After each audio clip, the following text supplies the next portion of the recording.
뭐 일단은 막 길에서 보면요, 불을 지르는 게 기본이에요. 일단 파업을 시작하면요, 와가지고 불을 질러요. 근데 프랑스에서는 그런 것들이 어느 정도까지는 인정이 되는 분위기고, 프랑스인들의 한 절반 정도가 뭐 생활비가 바닥날까봐 걱정이 된다. 아주 기본적인 생활용품, 여성들이 뭐 화장을 안 한다든지 이런 사람들도 거의 3분의 1 정도가 되고요. 그러다 보니까 기업 입장에서는 정말 운영하기가 힘든 거죠. 그러니까 당연히 공장들이 떠나게 되는 거죠. 사회보장비가 프랑스는 31.6%예요. 이 중에서 연금이 45%거든요. 그걸에서 나라가 마비가 될 정도고, 정권은 지금 뭐 거의 식물 상태가 된 거거든요. 특별한 일이 없는데 이게 그냥 쌓인 거예요. 트럼프가 시장한테 패배했다. 그 부분적으로는 맞아요. 국채금리 뛰는 걸 보고서 이거 안 되겠는데 하고 후퇴한 거는 맞는데, 그럼 정말 후퇴하고 앞으로 안 건드릴까요? 네, 요건 한번 생각을 해보셔야 될 겁니다.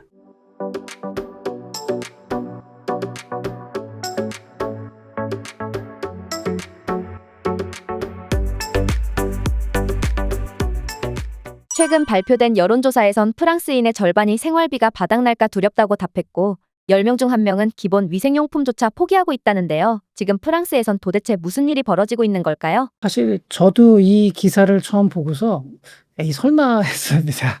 그냥 굉장히 과장된 얘기라고 생각을 했었는데, 근데 찾아보니까 이게 이제 프랑스의 여론조사 기관이 있거든요. IFOP라는 데가 있는데 이게 꾸준히 하는데, 여기서 보니까 실제로 프랑스인들의 한 절반 정도가 뭐 생활비가 바닥날까 봐 걱정이 된다 이런 얘기를 하고 있고, 그다음에 뭐 아주 기본적인 생활용품들, 뭐 그러니까 여성들이 뭐 화장을 안 한다든지 이런 사람들도 거의 3분의 1 정도가 되고요. 돈이 없어서 못하는 사람들이요. 뭐 이렇게 나오고, 정말로 이제 빈곤 상태에 빠질 수도 있다. 그런 불안감을 나타내는 사람이 40% 이상으로 나오고 있습니다, 실제로. 근데 저도 그래서 이제 쭉 찾아봤는데, 최근에 당시에 무슨 일이 있었나 봤는데 무슨 일이 없어요. 특별한 일이 없는데 이게 그냥 쌓인 거예요. 제가 보기에는 그러니까 저성장이 상당히 오랫동안 지속이 됐고, 그다음에 뭐 전쟁도 지금 길어지고 있고요.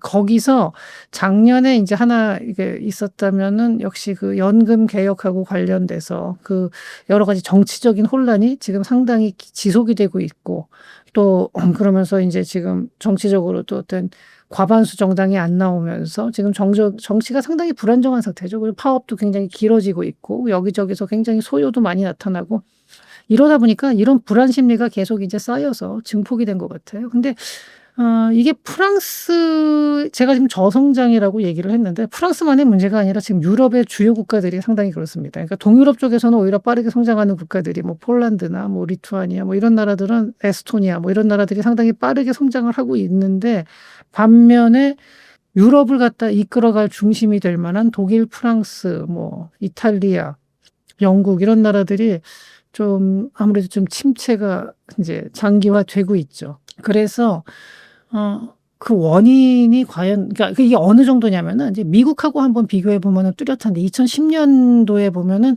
미국하고 EU의 그 경제 규모가 보면 비슷했어요. 큰 차이가 안 나고 미국이 약간 많은 정도였는데, 지금은 한 1.5배 이상으로 벌어졌습니다. 15년 사이에 상당히 많이 벌어졌고, 그리고 이 실업률, 프랑스의 실업률이 지금 뭐 7에서 9%, 뭐 9%를 넘기도 하고 이렇게 왔다 갔다 상당히 높은 실업률이고, 거기다가 지금 물가 상승률은 또 상당히 지금 높아진 상태고요.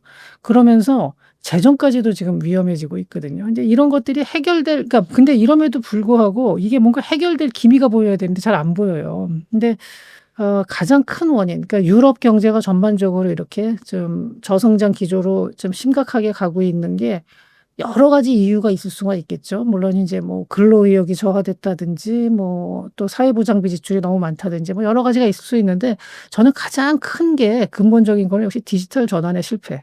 이건 제가 독일에 대해서 얘기할 때도 말씀을 드렸었는데, 뭔가 이렇게 새로운 산업들이 잘 안 나옵니다. 물론 전혀 안 나오는 건 아니죠. 프랑스에도 뭐 미스트랄 AI 같은 그런 뭐 기업들도 나오고는 있지만, 전통적으로 상당히 오래된 기업들이 꾸준히 유지하면서 새로운 기업들, 미국에서 나오는 그 매그니피센트 세븐 같은 이런 그 뭐라 그럴까, 좀 새로운 분야의 기업들이 이렇게 잘 눈에 안 띈다는 게 가장 큰 이유고요. 지금도 프랑스에 가보면요, 아직도 우리 옛날식으로 이렇게 종이에다가 서류 작성하고 이런 것들이 비중이 굉장히 높습니다.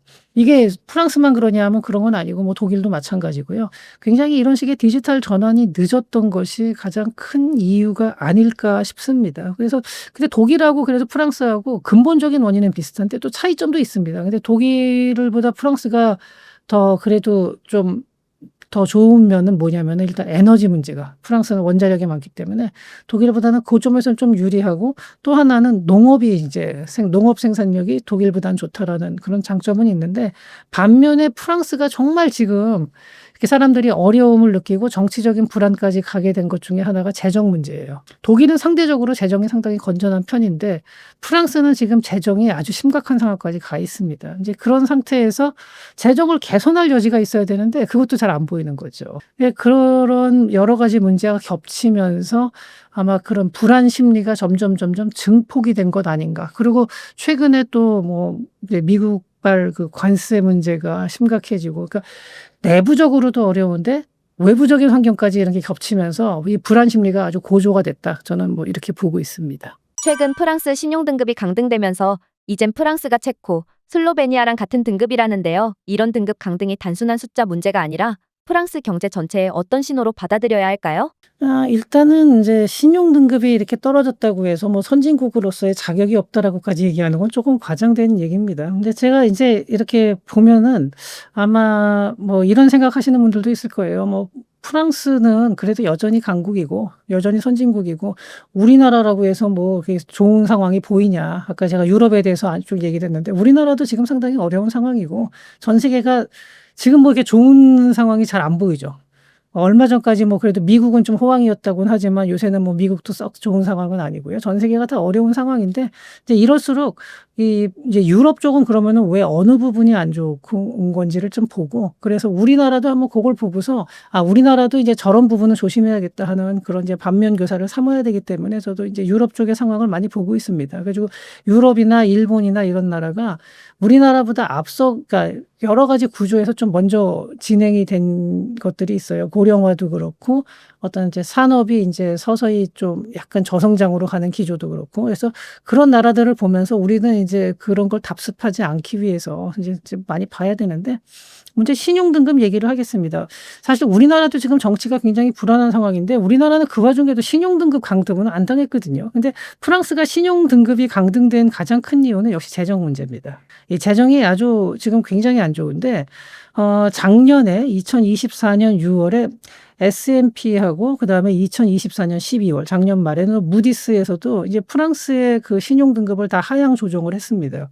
그리고 이런 이제 무디스에서는 뭐라 그랬냐면은 이번 하향 결정은 프랑스의 정치적 분열로 인해 국가 재정도 상당히 악화될 것이라는 우리의 견해를 반영한 것이다. 이렇게 설명을 했는데요.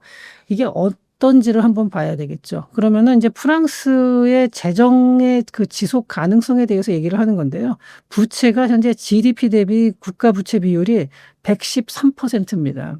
이게 이제 발표하는 데마다 조금씩 차이가 나요. 뭐 110, 어쨌든 저건 110% 정도 내외가 되는데요. 이게 유럽에서 그리스, 이탈리아에 이어서 세 번째로 많습니다. 그래서 그전에는 스페인도 굉장히 많았는데 스페인은 조금 개선이 됐습니다. EU 전체 평균이 82%거든요. 이거에 비하면은 지금 프랑스는 어마어마하게 높은 거죠. 그리고 EU의 그 재정 준칙이라는 게 있어요. 그래서 재정 적자를 1년에 GDP 대비 3% 이내, 그리고 국가 부채는 GDP 대비 60% 이내로 제한을 하고 있습니다. EU의 재정 준칙은.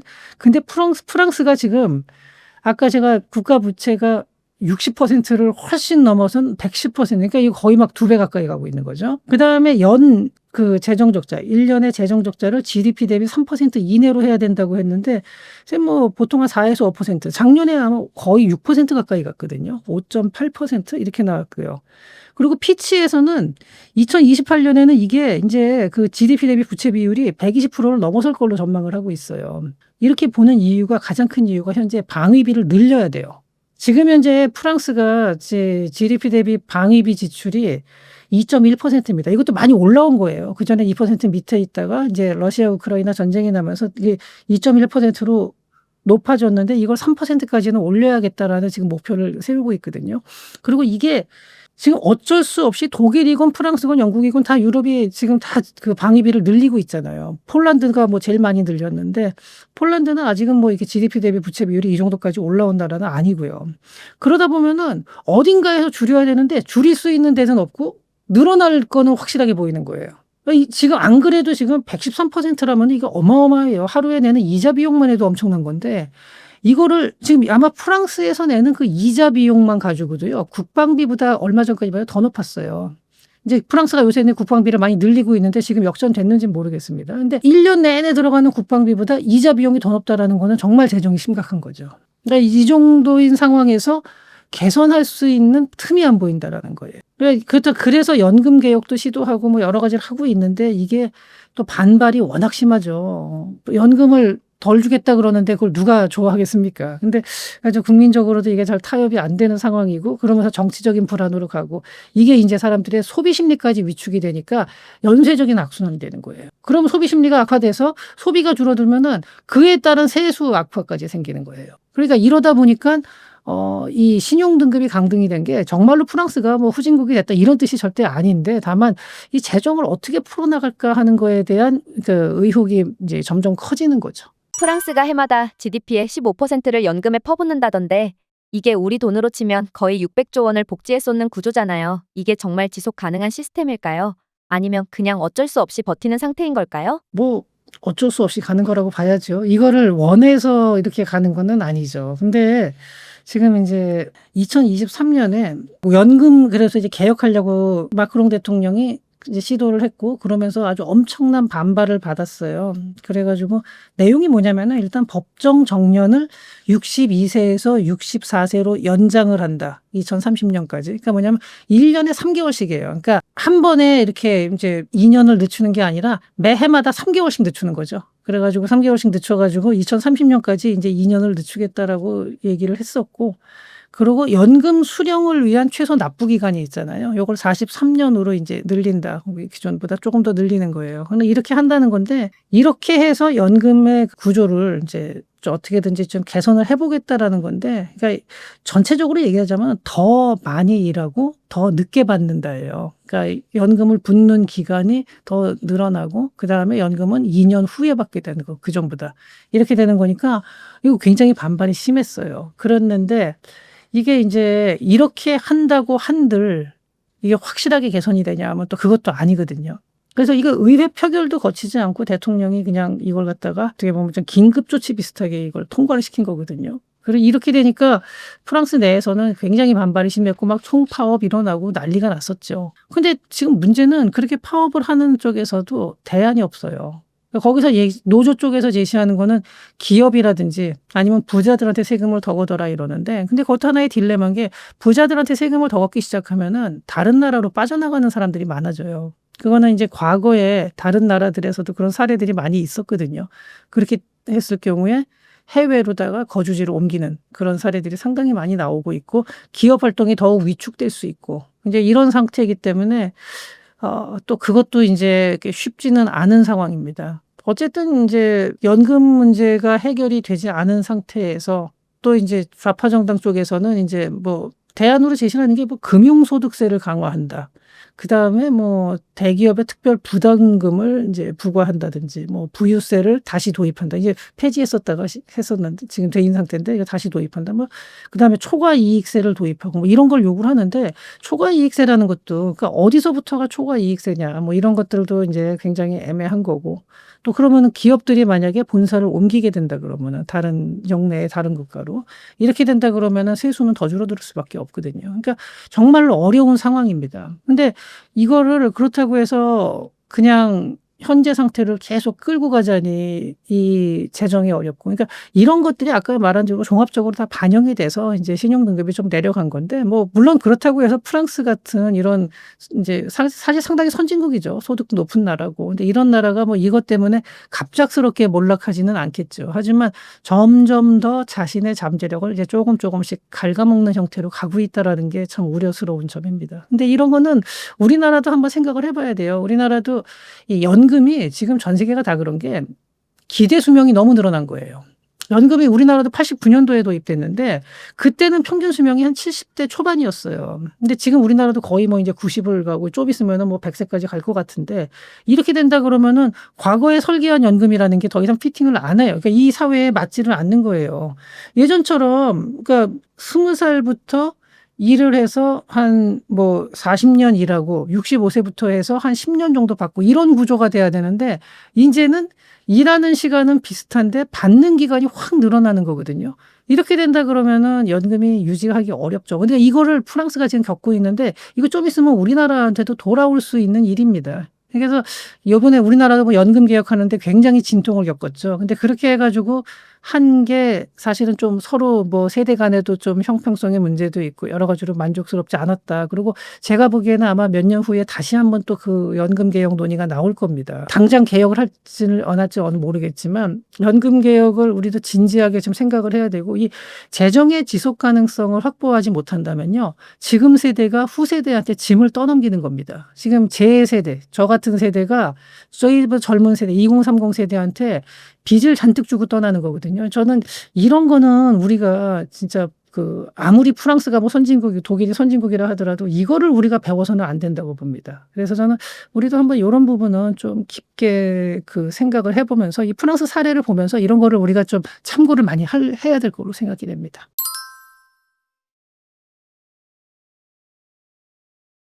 요즘 프랑스를 보면 OECD 평균보다도 일을 덜하고 공무원은 일 안 하고 자리만 지킨다는 말도 많은데요. 프랑스가 일을 안 하는 구조로 굳어진 이유, 어떤 점에서 시작된 걸까요? 프랑스는 원래 노동자의 권리가 강한 나라예요. 60년대 뭐 이때 사실 프랑스 혁명부터 시작해 가지고 시작도 그랬고 프랑스가 원래 노동자의 권리가 이게 굉장히 노조의 힘이 강했던 나라긴 한데 근데 근로시간을 보면요. 요즘은 독일이 더 게을릅니다. OECD에서 저도 이거는 참 얼마 전에 이걸 보다가 이거 의외다 싶었던 게 연평 그러니까 1 년간 총 그러니까 평균 근로시간이죠, 사람당. 그래서 사람들의 평균 근로시간을 보면 독일이 1,349 시간이고 프랑스가 1,490 시간이니까 프랑스가 조금 많아요.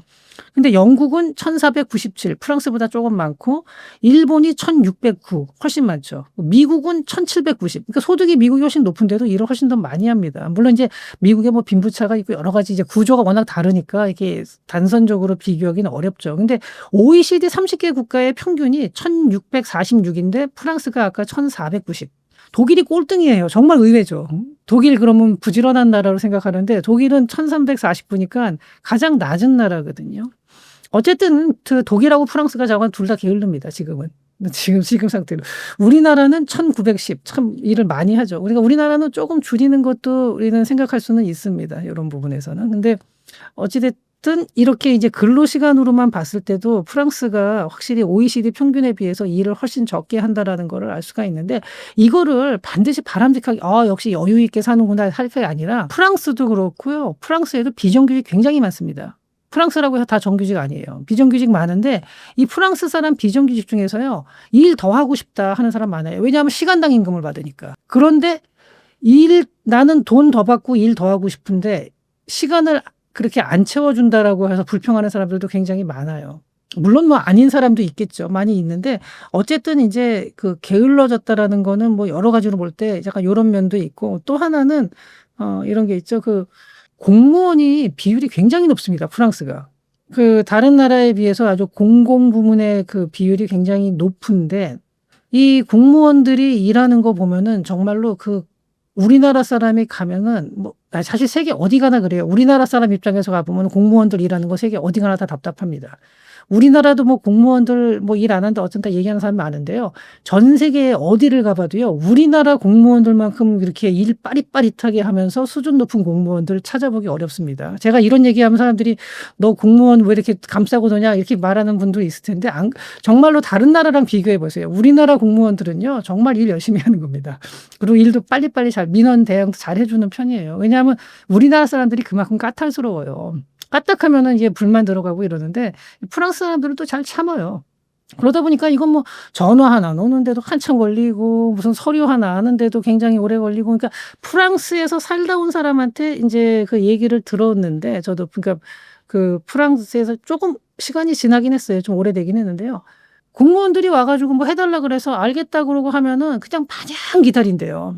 우리나라 같으면 도저히 상상도 못할 정도로 그냥 마냥 사람들이 기다리고, 그리고 원래 공공부문의 일은 느리다라는 생각을 하고 있다 그러더라고요. 그리고 공무원들도 일을 일부러 좀 늦게 하는 면도 있고요. 너무 빨리 해버리면은 할 일이 없어지면은 그 유휴 인원들이 너무 많다는 게 이제 증명이 되는 거기 때문에 의도적으로 늦춰서 하는 것도 있다 그러더라고요. 근데 어찌됐든 이제 프랑스는 전통적으로도 이 복지하고 노동자의 권리가 강조되던 나라였고, 그러다 보니까 이렇게 좀 뭐 게을러서 망했다 이런 얘기가 나올 수도 있죠. 근데 사실은 뭐 이런 종류의 말들은 다 어디까지나 좀 과장된 측면은 다 있는 말이긴 하지만, 그렇다고 해서 그 과장이 아무런 그 근거 없이 되는 과장은 아닙니다. 그래서 이런 이제 근로 의욕이라든지 좀 이런 근로 의식 같은 게 조금 문제가 있기는 해요. 그리고 이제 제가 아까 그 공공부문의 역할이 크다 그러고 사회보장비가 높다 그랬는데요. OECD 국가 중에서 프랑스가 사회보장비가 최고입니다. 그러니까 OECD 평균이 국가 예산에서 사회보장비가 20.1%인데 프랑스는 31.6%예요. 그러니까 10%포인트 이상 높은 거죠. 그다음에 독일도 굉장히 높은 편이에요. 26.1%. 이탈리아가 28.1%. 근데 이게 OECD 평균이 아까 제가 20.1%라고 했잖아요. 미국은 18.7%입니다. 그러니까 OECD 평균하고 큰 차이가 안 나죠. 한 1.3%포인트고요. 우리나라는 13.1%입니다. 그러니까 우리나라 이거 많이 올라간 거예요. 예전에 10% 밑이었는데 이게 우리나라도 인구 구조가 서서히 바뀌면서 고령화가 되면 이건 금방 늘어날 겁니다. 이거 건드리지 않고 있어도요. 좀 있으면은요. 노인 관련된 여러 가지 예산 때문에 우리나라도 금방 늘어납니다. 그래서 이런 것들, 아까 재정 이런 거 볼 때 사람들이 우리나라 여유 있으니까 더 늘려야 되는 거 아니야? 물론 이제 그런 측면도 있긴 해요. 그 필요한 데는 써야죠. 하지만 이게 가만히 있어도 현재의 인구 구조라면은 이게 어디까지 올라갈지 이런 거를 이렇게 좀 정확하게 예측을 해서 새로운 제도도 만들어야 되는 거죠. 근데 이제 프랑스가 너무 압도적으로 높아요. 31.6% 사회보장비의 지출이. 그런데 이거를 줄일 수가 없다는 거예요. 이 중에서 연금이 45%거든요. 사회보장비 중에서. 그 연금을 지금 그래서 조금이라도 줄여보겠다고 한 건데 그걸 해서 나라가 마비가 될 정도고, 정권은 지금 뭐 거의 지금 식물 상태가 된 거거든요. 이렇게 된 건데, 그다음에 보건의료비가 25% 정도. 이거 두 개 합치면은 70%예요. 이러니까 뭐 나머지 같은 데서 아낀다고 해봤자 사실은 그게 잘 안 되는 거고요. 이 두 개를 줄여야 되는데 이게 이제 잘 안 되는 거죠. 이게 굉장히 그 프랑스의 고민인 겁니다. 근데 여기다가 방위비가 만약에 추가가 된다 그러면은, 지금보다 늘어난다 그러면은 재정이 참 어려워져요. 사회보장비 같은 게 한 번 늘려놓으면은 뒤로 줄이기는 굉장히 어려운 겁니다. 그거는. 한 번 사람이 왜 소득이 올라가서 소비 지출이 한 번 늘고 나면은 그거 다시 줄이려면 정말로 뼈를 깎는 고통이 필요한 거거든요. 완전히 생활 패턴이 바뀌어야지 가능한 거거든요. 개인적으로야 뭐 개인 생활에서야 조금씩 조절이 가능한데 이 국가 차원에서는 그게 참 쉽지가 않습니다. 그래서 지금 현재 프랑스를 보고 있으면은 약간 그 잘못된 경로로 이렇게 한 발 들어갔다라는 느낌이 들어요. 근데 정말 이거 우리나라도 잘 봐야 됩니다. 좀 있으면 저는 우리나라도 이런 현상이 나타날까 봐 정말 걱정이 많이 돼요. 제가 프랑스 얘기를 하면서 자꾸 우리나라 얘기를 하게 되는데, 정말 조심을 좀 우리도 이거 보면서 좀 많이 참고를 했으면 좋겠습니다. 프랑스에서 사람을 고용하면 연금 보험료만 월급의 27.8%를 내야 하고 주 35시간 넘기면 수당폭탄에 사회보험료까지 덤으로 붙는다던데요. 이런 고용 구조가 지금 프랑스의 투자 기피를 만든 원인 중 하나라고 보시나요? 그것도 어느 정도 일리 있는 얘기고요. 물론 그게 전부 다는 아니겠지만 사실은 그러니까 여러 가지 규제가 많아요. 프랑스가 그 고용 규제뿐만이 아니라 뭐 환경이라든지 뭐 여러 가지로 규제가 상당히 많은 나라 중에 하나고, 그다음에 공무원들의 일처리 느린 것도 아주 유명한 나라고요. 근데 굉장히 이거 여러 가지가 있지만 고용도 상당히 큽니다. 그래서 대표적으로 프랑스의 이제 제조업이 그렇게 강한 나라가 아닌데 프랑스가. 근데 그중에 이제 대표적인 회사가 르노 자동차가 있죠. 지금 프랑스 내에서 생산 비중이 20%가 간당간당합니다. 20%. 우리나라 현대기아차 같은 경우 국내 생산이 거의 절반인데 우리나라 자동차는요. 해외 수출을 많이 해요. 미국 해외 현지 공장도 많고. 그럼에도 불구하고 거의 절반이거든요. 근데 르노가 우리나라 현대기아차만큼 수출이 활발하냐 하면 그렇지 않아요. 그런데도 불구하고 국내 생산 비중이 약 20%밖에 안 됩니다.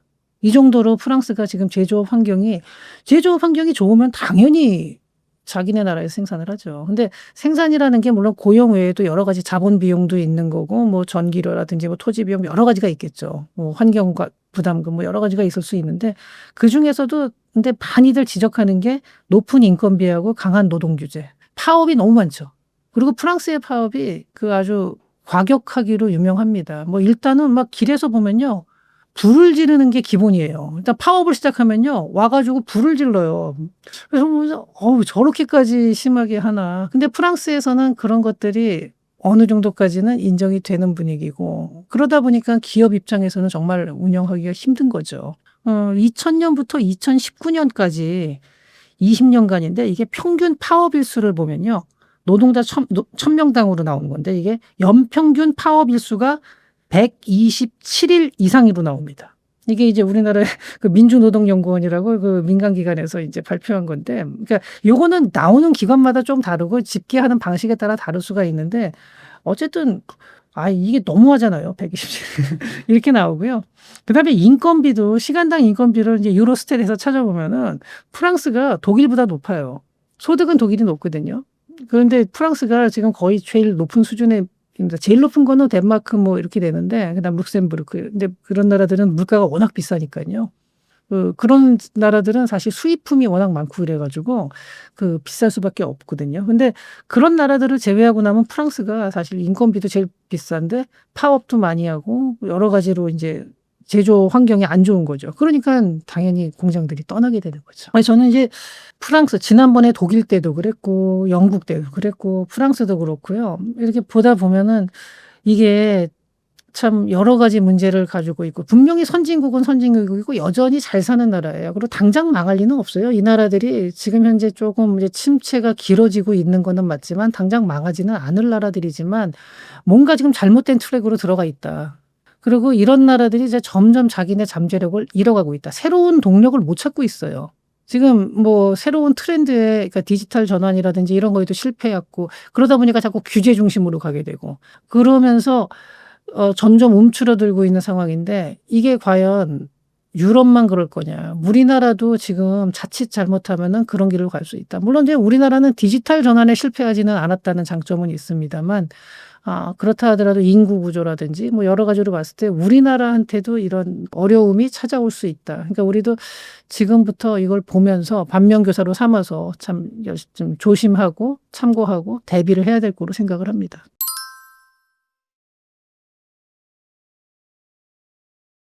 최근 발표된 여론조사에선 프랑스인의 절반이 생활비가 바닥날까 두렵다고 답했고 10명 중 1명은 기본 위생용품조차 포기하고 있다는데요. 지금 프랑스에선 도대체 무슨 일이 벌어지고 있는 걸까요?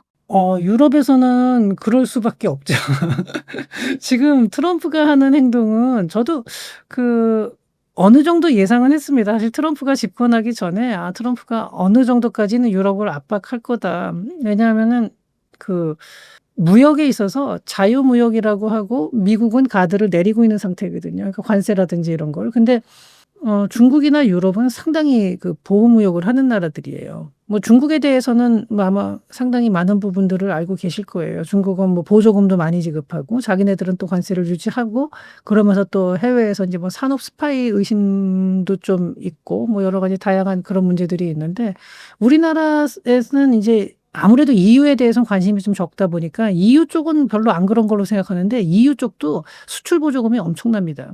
제가 지난번에도 요 말씀을 드렸는데 라이트하이저가 쓴 트럼프 1기 때 무역 대표부였죠. 라이트하이저가 쓴 자유무역이라는 환상 그 책을 보면은 거기서도 중국하고 EU를 거의 비슷한 비중으로 공격을 해요. 얼마나 불공정하게 무역을 하는지. 지금 미국 무역 대표부가 그리어져. 그냥 그 사람이 라이트하이저의 비서였고 생각이 똑같아요. 사실 둘이 같은 사람이에요. 그러니까 거의 뭐 지금 라이트하이저는 지금 내각엔 안 들어와 있지만 사실상 둘 같이 이제 들어와 있는 거나 마찬가지거든요. 라이트하이저의 생각이.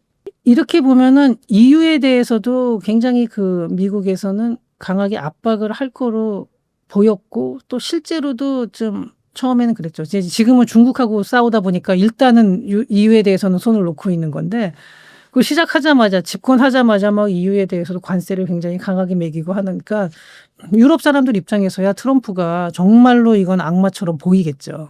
그거는 어쩔 수가 없는 거고 그렇다고 해서 모든 유럽 사람들이 뭐 다 그러지는 않겠지만 전반적인 트럼프의 반 트럼프 정서가 강해지는 거는 뭐 그건 저는 자연스러운 현상이라고 보고요. 그다음에 또 하나는 이런 게 있어요. 유럽 사람들의 자존심이라는 게 있거든요. 그래서 미국을 약간 무시해요. 그러니까 경제적으로는 잘 살아도 문화적으로 우리보다 아래다 뭐 이런 식으로 약간 깔보는 사람들도 여전히 있거든요. 그런데 지금 미국이 자기네가 힘이 좀 세다고 해서 유럽을 갖다가 완전히 자기네 발밑에 놓고 막 깔아뭉개려는 식으로 나온다라고 하니까 더더욱 감정적으로 견디질 못하는 거죠. 그래서 막 그렇게 막 불도 지르고 하는데 근데 사실은 그거는 이제 좀 그렇다 그래도 불 지르고 너무 심했죠. 그런 행동은 하지 말아야 되는 거. 그건 현명한 행동이 아니고 지나친 감정적인 대응입니다. 근데 다만 그 반 트럼프 정서는 저도 뭐 충분히 그거는 이해할 만한 내용입니다. 이유는 공식적으로는 공동 대응 입장을 밝히고 있지만 각국의 산업 구조나 이해관계를 보면 관세 이슈에 대한 입장은 꽤 달라 보입니다. 특히 미국은 이 틈을 이용해 개별 협상을 시도해온 전례도 있고요. 실제로 EU가 전략적 통일성을 갖출 수 있을까요? 지금 그거는요.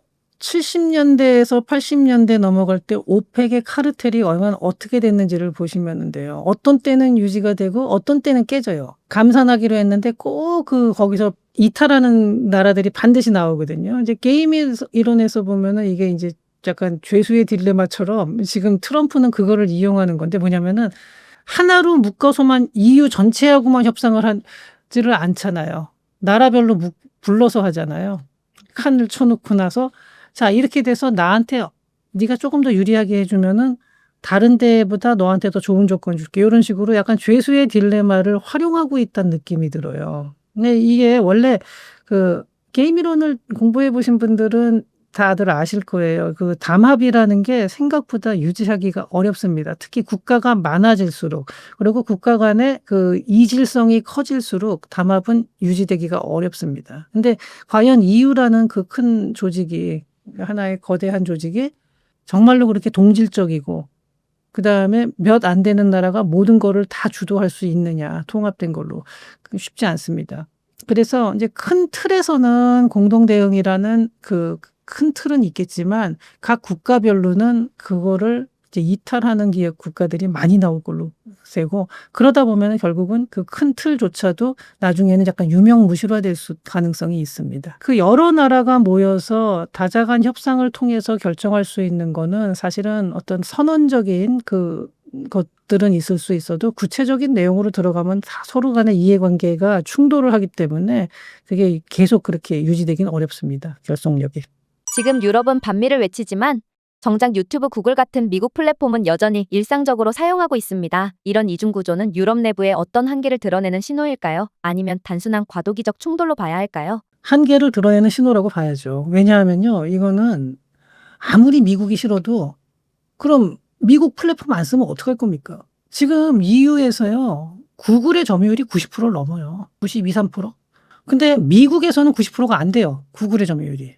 이건 뭐 압도적이에요. 그러면은 자 구글에 대해서 그래서 지금 보면은 그 EU에서는 개인정보 보호 이런 거 강화하고 플랫폼 규제가 굉장히 세거든요.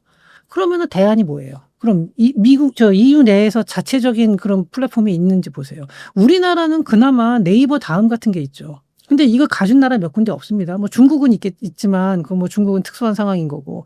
EU에서 그러면은 자 구글 쓰지 맙시다. 스마트폰 쓰지 맙시다. 그럼 어떡할 거예요? 80년대로 돌아가나요? 그거? 그러니까 이게 어쩔 수가 없거든요. 안 쓸 수가 없는 상황이에요. 그러니까 이거는 아무리 감정적으로 미국이 싫고 미국한테 이제 종속되는 걸 막으려고 한다 하더라도 그렇다 하더라도 인제 그걸 안 쓰고 버틸 수가 없는 거죠. 근데 요새 그래서 이제 AI에서는 조금 다른 게 각 국마다 AI 주권 그러니까 AI 주권을 유지하기 위해서 투자를 많이 하고 있죠. 영국도 그렇고 프랑스도 지금 그 미스트랄 AI 같은 경우는 상당히 그 높은 성능을 내고는 있습니다. 그래서 아마 그런 부분에서는 그래서 이제 뒤처지지 않으려고 굉장히 노력을 하는데 이미 많은 부분에서 아까 디지털 전환에 실패했다 그랬잖아요. 디지털 전환이라는 거는 한 번 실패하면 쫓아가기가 너무 어렵습니다. 그래서 몇몇 분야에서 아까 AI 같은 경우는 그래도 어느 정도 자기네 포션을 유지할 수 있다 하더라도 전반적으로는 미국하고 경쟁이 쉽지가 않은 거죠. 이게. 최근 유럽에서 테슬라 매장과 맥도날드 매장이 방화 공격을 받았는데요. 이건 전략적인 걸까요? 감정적 대응일까요? 전략일 수가 없죠.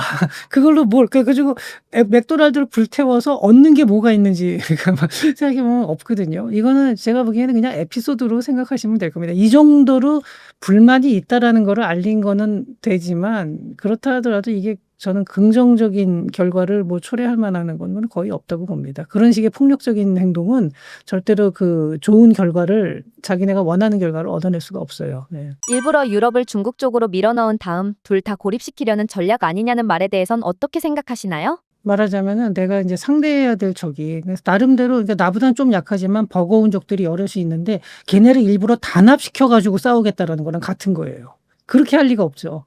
쪼개놔야죠. 예. 그래서 지금 처음에 인제 중국을 공격하기 전에 미국이 먼저 멕시코하고 캐나다를 공격했던 거는 중국의 우회 수출로를 잘라서 중국의 이제 힘을 약화시키는 거고요. 그러면서 다른 나라한테도 한테는 지금 90 일간의 관세 유예를 해 주고 중국만 남겨 놓고 중국하고 1대 1로 싸우는데 그것도 사실은 버거워요. 물론 경제 체력은 미국이 훨씬 크고 사실 정상적인 상황이라면은 중국이 수출하는 입장이니까 지금 당연히 중국도 굉장히 어렵고 이게 사실 더 어려운 게 정상이긴 해요. 왜 수출업자들이 그럼 당장 파산하게 되고 뭐 이러면 어려운데 하나 차이가 있다면은 중국은 그런 어려움을 꽉 눌러 놓을 수가 있는 나라죠. 근데 미국은 그게 안 되죠. 내부에서 터져 나오고 선거도 해야 되고 지지율이 떨어지면 안 되고 또 국채도 거기에 반응을 하고 뭐 이런 게 있는데 중국은 그냥 눌러 놓으면 돼요, 이게.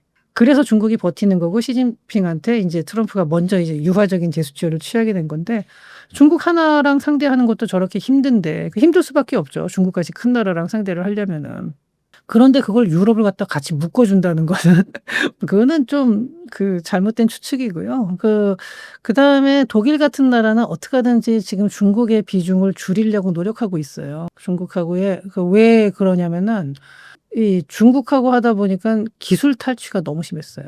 폭스바겐 같은 경우도 중국에 공장을 많이 놓으니까 이게 두 가지입니다. 하나는 기술 문제 유출 문제가 있고 또 하나는 중국 경기에 너무 의존하게 되는 거예요. 중국 경기가 휘청하면 독일이 그냥 확 무너지는 이런 식이 되는 거죠. 이러다 보니까 독일에서도 중국 비중을 줄이려고 지금 굉장히 노력하고 있는데 이게 생각보다 쉽지 않은 거죠, 지금. 근데 자꾸 노력 중이에요. 근데 이런 상태에서 일부러 중국하고 유럽을 묶어 주려고 한다라는 거는 그거는 도저히 그건 저는 그런 전략이라는 거는 저는 좀 전혀 수용할 수가 없네요. 네.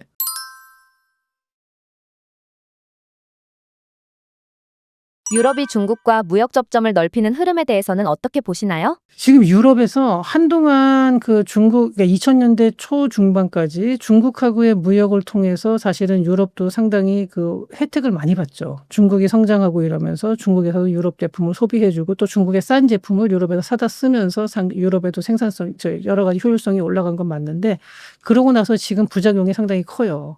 중국의 영향력이 커지다 보니까 중국 경제에 대해서 의존도가 높아지니까 인제 그런 부분에서 중국 경기에 너무 많이 의존을 하게 되고 또 기술 유출 문제라든지 중국과의 또 무역 적자도 커지고요. 중국이 그리고 과연 공정하게 자유무역을 하는 나라인지 아닌지 요거는 뭐 각자 판단이 다를 수는 있겠지만 사실 보조금 그렇게 막 주고 이런 식으로 자기네 나라 경기에 따라서 막 이제 상황이 조금 안 좋으면 보조금 줘서 해외로다가 덤핑으로 막 나가고 이런 식의 의혹들이 상당히 많거든요, 중국 제품에 대해서. 근데 그러다 보니까 유럽에서도 요새는 인제 중국에 대한 반감도 커지고 있거든요. 근데 그럼에도 불구하고 중국과의 이 고리를 이렇게 줄이는 게 쉬운 건 아닙니다. 왜냐하면 현재 그런 식의 공급망이 갖춰져 있다 그럴 때 바꾸려면 바꿀 수는 있어요. 하지만 효율성이 많이 떨어지는 거죠. 그러니까 지금 현재 이렇게 구성이 돼 있다는 건요. 그게 가장 효율적이고 가장 싸기 때문에 하고 있는 거예요. 근데 이걸 인위적으로 정치적인 목적으로 뒤바꾸려고 그러면은 그만큼 비용이 올라가는 거예요. 우리나라도 이번에 사실 뭐 미국하고의 문제라든지 여러 가지 때문에 중국 의존도를 좀 공급망에서 좀 이제 좀 줄여야 된다 얘기는 하는데 히토류 같은 경우도 그렇고 뭐 여러 가지 다른 원자재들 뭐 흑연이라든지 코발트라든지 이게 중국 공급망을 벗어나서도 구할 수는 있는데 훨씬 비싸죠. 그러니까 그런 고민이 있는 거거든요. 그래서 흑연 같은 경우도 뭐 인조 흑연을 만들어서 쓰기도 하고 뭐 이렇게 하는데 아무래도 중국에서 사 오는 것보단 조금 비싸요.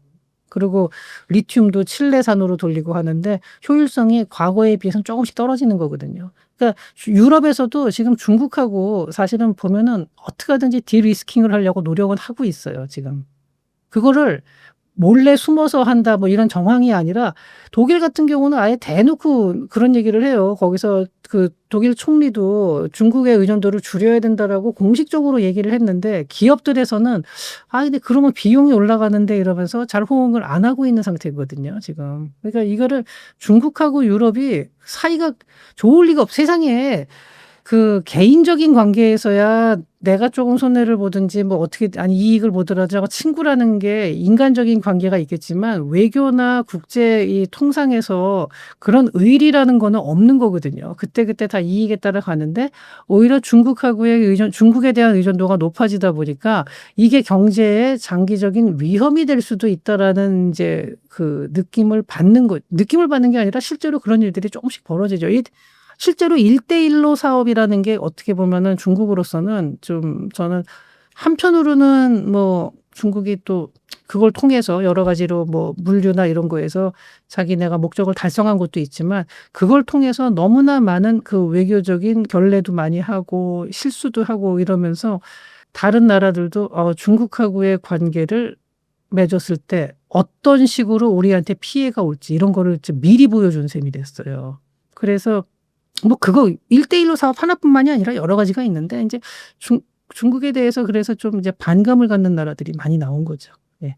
덴마크 연기금이 테슬라 주식을 투자처에서 제외하겠다고 했고 유럽 소비자들의 불매 운동도 이어지고 있는데요. 이 흐름이 계속되면 오히려 실질적인 충격이 미국으로 돌아갈 가능성도 있다고 보시는지요? 네. 가능성이 뭐 전혀 없진 장기화되면은 당연히 이건 있는데 근데 지금까지는 아직까지는 인제 그 금융시장의 불안 정도예요. 아직까지 이제 그 펀더멘털을 흔들 정도로 그렇게 길게 이게 온 건 아닌데요. 이게 길어지면은 당연히 그 경제의 근간을 흔들겠죠. 하지만 지금까지는 이제 금융시장에서의 불안이 그러니까 뭐 주가가 떨어지고 한다고 해서 주가가 떨어졌다고 해서 그것 때문에 인제 이게 계속 가면은 자금 사정이 안 좋아지면은 당연히 생산에 뭐 R&D에도 문제가 생기고 생산에도 문제가 생기겠지만 지금이 단기적으로 이렇게 떨어진 것 때문에 생산에 차질이 온다든지 뭐 판매에 차질이 오는 거 그 수준까지는 안 갔죠. 근데 다만 관세가 높은 수준으로 유지되고 이게 장기화된다 그러면은 당연히 이건 기업의 실적 악화로 이어질 가능성이 높죠. 예. 그래서 이런 부분은 확실히 가는데 아직까지는 요렇게 지금 현재 상태는 거기까지는 오진 않았다. 그러니까 실제로 막 저기 펀더멘털 자체가 흔들리는 선까지는 아직은 아니라고 봐야죠. 미국과 유럽의 충돌이 한국 기업과 주식시장에 끼치는 영향은 무엇일까요? 일단은 우리나라는 무역 의존도가 높기 때문에 사실 이런 관세 전쟁에서 다른 나라보다 더 민감할 수밖에 없습니다, 이거는. 그리고 전반적으로는 당연히 부정적이죠. 근데 이 트럼프가 이건 뭐 하루 지나면 말 바꾸고 하루 지나면 말 바꾸고 이래 가지고 관세를 정말로 저렇게 높은 상태로 유지할까. 물론 이제 관세를 어느 정도까지는 올릴 거다라고 예상을 했지만 지금은 좀 현실적으로 이건 제 예상뿐만이 아니라 아마 저렇게까지 할 거라고 예상했던 사람은 거의 없을 거예요. 근데 인제 어느 정도 단계적으로 가고 품목별로 좀 타겟팅을 하고 국가별로 좀 그 국가에서도 각 국가마다 다른 품목으로 이렇게 타겟팅을 하고 아마 이렇게 될 가능성이 굉장히 높고요. 그래서 일단 새로운 그러니까 뉴 노멀이 생기는 것만큼은 분명합니다. 이거는 민주당이 집권을 하더라도 관세는 지금보다는 조금 더 그 이전보다는 자꾸 올라가는 추세였어요. 그러니까 꼭 관세가 아니더라도 무역 장벽이죠. 그리고 새로운 공급망을 구축하고 약간의 보호무역주의로 가는 게 전반적인 흐름이었는데 트럼프가 와 가지고 갑자기 이걸 갖다가 확 띄웠는데 저는 이렇게까지 지금 현재 말한 거대로 그대로는 못 갈 거라고 보거든요. 왜냐하면은 그게 자기 발등을 찍어요. 자기 지지율을 너무 떨어뜨리고 그럼 도저히 중간 선거에서 이길 수가 없게 되죠. 내년 11월이니까 아직 먼 얘기다 사람들이 생각할 수 있는데요. 중간 선거 내년 11월 거 이기려면요. 올해부터 움직여야 돼요. 사람들이 이게 안 좋았던 기억을 잊어버릴 만큼의 시간이 필요하고 경기가 진작되는 것도 이렇게 시간이 좀 필요하기 때문에 아까 제가 아직까지는 뭐 실물 경제의 펀더멘털을 흔들진 않았다 그러는데 왜냐면 기간이 뭐 1월 달부터 지금까지니까 아직 그렇게까지는 안 가는데요. 이게 몇 달 더 가다 보면은 분명히 펀더멘털을 치게 돼요.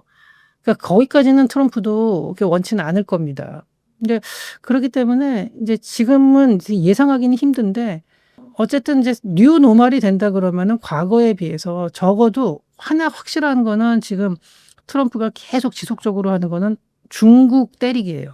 이거는 바이든 때도 마찬가지였고요. 트럼프 1기 때부터도 그렇고 중국하고의 디커플링, 디리스킹이라는 거는 계속 가는 겁니다. 그래서 이거는 아마 이번에 해리스가 됐다 하더라도 이거는 정도의 차이가 조금 있을 수는 있어도 이거는 지속됐을 거예요. 그렇다 그러면은요, 중국하고의 그 공급망을 우리도 조금씩 이제 좀 재편을 해야 되는 것만큼은 분명하죠. 그러니까 그만큼 이제 그러니까 우리나라만 그러냐? 그게 아니죠. 다른 나라도 마찬가지거든요.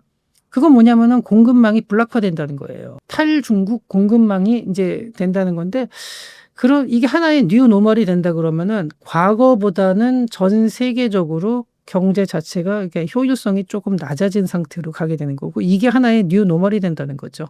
그렇게 되면은 뭐 우린 아무래도 뭐 좀 부정적인 건 맞는데, 지금 예상하는 것만큼, 지금 현재 트럼프가 얘기한 것만큼 이렇게까지 충격적이지는 않을 거고, 그보다는 조금 낫겠지만 어쨌든 절대로 과거에 비해서 긍정적인 상황은 아닌 것만큼 분명합니다. 다만 우리나라 입장에서는 몇 가지 좋은 업종들이 있어요. 업종에 따라서. 예컨대 대표적으로 조선하고 방산 같은 게 그렇죠.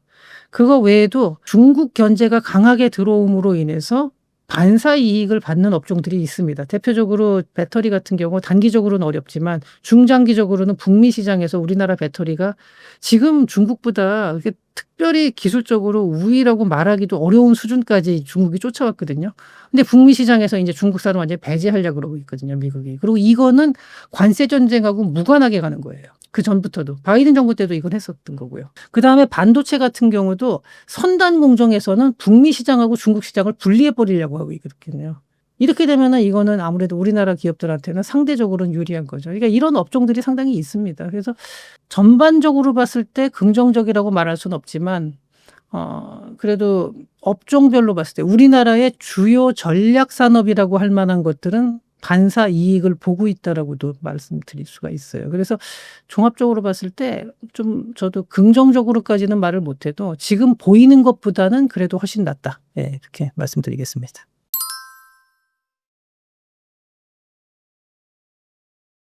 이번 미중 충돌의 전환점이 된 장면이 하나 있습니다. 바로 트럼프가 100% 관세를 밀어붙이다가 전격적으로 90일 유예를 선언했던 순간이죠. 이 조치를 단순한 퇴각으로 봐야 할까요? 아니면 지금까지 이어지는 이 혼란 자체가 그때 이미 예정된 시나리오였던 걸까요? 자, 일단은 저는 예정된 시나리오라고 생각은 안 합니다, 이거는. 왜냐하면은, 그러니까, 물론 이건 있어요. 그러니까, 100% 이렇게 해놓고 나서, 그 추후에 협상을 하겠다라고는, 그거는 예정된 시나리오였죠. 근데 이제 이렇게까지 전격적으로 나온 거는 이제 그때그때 따라 상황에 따라 지금 임기응변을 한 걸로 보이는데요. 트럼프가 지금 하도 말이 많이 바뀌고 관세에 대해서도 막 예측 불허의 그냥 막 이상한 행동들이 막 튀어나오다 보니까, 그러니까 그게 이제 트럼프의 어떻게 보면 협상의 기술이기도 해요. 상대방을 정신 못 차리게 만드는 또 기술이기도 한데, 지금은 그러다가 보니까 자기네 편이 혼동을 하게 돼요. 그러니까 자기가 기업을 이끌 때는 그런 식으로 했을지 모르겠는데, 지금 국가를 이끄는 상태에서 그렇게 하다 보니까 오히려 자기네 내각 내에서도 내분이 뭐 지금 발생할 정도잖아요. 근데 그렇게 되는데, 그럼에도 불구하고 말을 그렇게 바꾸고 예측하기 어렵지만, 그래도 제가 보기에는 트럼프가 지금 전혀 변화가 없이 일관되게 밀어붙이는 걸 두 개로 보고 있습니다. 첫 번째가 중국 견제라는 거. 뭐 견제라는 표현을 써야 될지 압박이라는 표현을 써야 될지 아니면은 중국 뭐 누르기로 해야 될지 모르겠지만, 중국의 대중국 강경 자세, 이거 하나만큼은 명확하고요. 두 번째가 미국 부채 문제입니다. 이 두 개에 대해서만큼은 트럼프가 입장 변화나 이런 게 없이 가만 여태까지 한 걸 쭉 보시면은요, 이건 굉장히 일관돼요. 근데 중국에 대해서 관세가 그래서 여태까지 나왔던 거 보면요, 뭐 그 숫자 자체는 많이 바뀌고 막 그때그때 막 뭐 이상하게 막 이랬다 저랬다 왔다 갔다 했지만, 항상 보는 건 모든 타겟은 중국이었다는 거예요. 처음에 멕시코하고 캐나다를 먼저 공격한 것도 중국의 가장 큰 우회 수출로가 멕시코였거든요. 그리고 이제 유럽에 대해서 저는 원래는 이제 아까 제가 라이트하이저 얘기를 하면서 중국하고 EU에 대해서 굉장히 불만을 미국이 많이 가지고 있다라고 말을 했는데, 의외로 EU에 대해서 관대한 관세를 매겼어요, 상대적으로. 그러니까 이게 다른 나라랑 비교할 때요. 가장 큰 이유는 일단은 중국에 집중하겠다는 거죠. 그러니까 중국이라는 게 상대하기가 쉽지가 않은 나라잖아요. 워낙에 큰 나라고 또 나름대로 또 여러 가지 대비도 하고 있고, 중국의 가장 큰 장점은요, 맷집이 어마어마하다는 거예요. 그러니까 저 정도 되면 폭동이 나고 막 망해가지고 막 정권이 못 견디고 항복을 해야 되는데도 그냥 누르고 있으면 돼요, 중국은. 그러니까 권투시합을 하는데 실제로 막 타이슨 같은 사람이 치는 그런 센 펀치가 막 날라오고 막 이러는 거고, 이쪽에서 치는 펀치는 그렇게 세지가 않아요. 그럼에도 불구하고 이 사람이 이기는 방법은 딱 하나죠. 맷집이 어마어마해서 타이슨의 펀치를 맞고도 그냥 맞고 들어가서 계속 때릴 수 있다 그러면 이길 수 있는 거거든요. 지금 약간 중국이 그런 식으로 맷집이 어마어마하게 강한 나라거든요. 그런 상태다 보니까 미국도 어느 정도까지 그런 거는 예상을 했을 거예요. 그래서 일단은 EU한테 대해서는 그렇게 과하게 안 한 거죠. 그러니까 만약에 정말로 미국이 EU까지도 처음에 얘기한 대로 정말 순수하게 관세를 가지고서 관세 수입만 노린다 그러면요, EU한테도 높은 관세를 매겼어야 돼요. 저는 그 관세가 EU한테 낮게 나오는 거 보고 처음에는 요게 확실히 지금 중국 하나를 겨냥한 거다. 그러니까 관세는 철저하게 정말로 그 관세라는 것뿐만이 아니라 관세라는 게 중국과의 통상이라든지 중국으로 들어가는 전략 산업에 대한 통제를 갖다가 관세랑 묶어서 지금 같이 하고 있는 거죠. 이렇게 보는 게 이제 지금 상황이고, 그러다 보니까 이제 EU는 지금 그래서 그 이후로 말이 없잖아요. 처음에 강경 대응하고 보복 관세 어쩌고 하다가 미국이 관세를 좀 낮추고 나니까 그다음에 EU는 가만히 있잖아요. 지금 눈치 보고 있는 거거든요. 아무것도 안 하고. 당연히 그럴 수밖에 없죠. 그리고 중국하고 미국하고 싸우는 걸 보고 있는 상태고, 이게 어떻게 진행이 될지. 아마 중국도 지금 겉으로 제가 맷집이 세다 그랬는데 맷집이 아무리 세도 그게 안으로 골병이 들고 있는 거거든요. 그러니까 중국이 멀쩡할 리가 없어요. 다만 드러나는 증상이 미국이 훨씬 더 잘 보이는 거죠. 근데 지금 현재는 뭐 둘 다 죽을 맛이니까 뒤에서 협상은 분명히 하고, 협상이라는 거는요, 전쟁하고 막 치고받고 격렬하게 전쟁하는 나라들도 협상은 뒤에서 다 해요. 그렇잖아요. 6.25 때도 그랬고, 그 와중에서도 다 보면 뒤에서 서로 협상은 하거든요. 전쟁을 치열하게 해도. 그러니까 중국하고 미국도 하고 있는데 아마 서로 굉장히 힘든 상황이에요. 저게 지금 싸우는 게. 그런 상황이고, 다른 나라는 현재 지금 좀 그걸 지켜보면서 불안에 떠는 상황인 거고, 좀 이렇게 돼 있는 거죠. 그래서 저는 이게 약간 뭐 의도적인 거냐 아니냐 할 때, 일단은 이제 미국의 큰 흐름은 이제 요렇게 전략은 이렇게 본다는 거죠. 관세라는 거나 관세가 단순히 관세 하나가 아니라 미국의 중국 견제를 위한 여러 가지 통상 전략 중에 관세가 포함되어 있는 걸로 보시는 게 맞을 겁니다. 유예 발표 직후 미국 국채 수익률이 급등하고 시장이 요동쳤습니다. 이렇게 시장 충격 자체를 전략적 도구로 쓰는 방식, 실제 현실에서도 가능한 접근이라고 보시나요?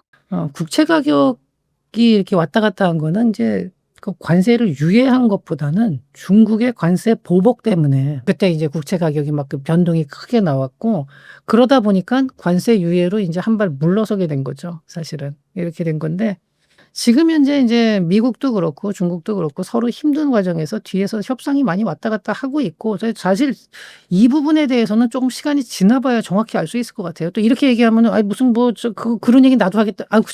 사실 제가 이 모든 거를 다 알 수는 없고, 저도 이제 큰 흐름에서는 이렇게 가는데, 지금 트럼프가 저렇게 관세를 가지고 중국하고 힘겨루기를 하면서 자기가 원하는 건 뭔가를 지금 뭐 하고 있을 거예요. 근데 그럼에도 불구하고 지금 미국이 5월 달까지 지금 지불해야 되는 국채 이자가 너무 많은데 국채 부담이 너무 크니까 지금 현재 한 발 물러서고 있는 걸로 보입니다. 근데 이걸 가지고 트럼프가 졌다, 그리고 역시 중국이 세다 이렇게 말할 수가 없는 게요, 이렇게 지나고 나서 국채 금리가 떨어지고 나잖아요.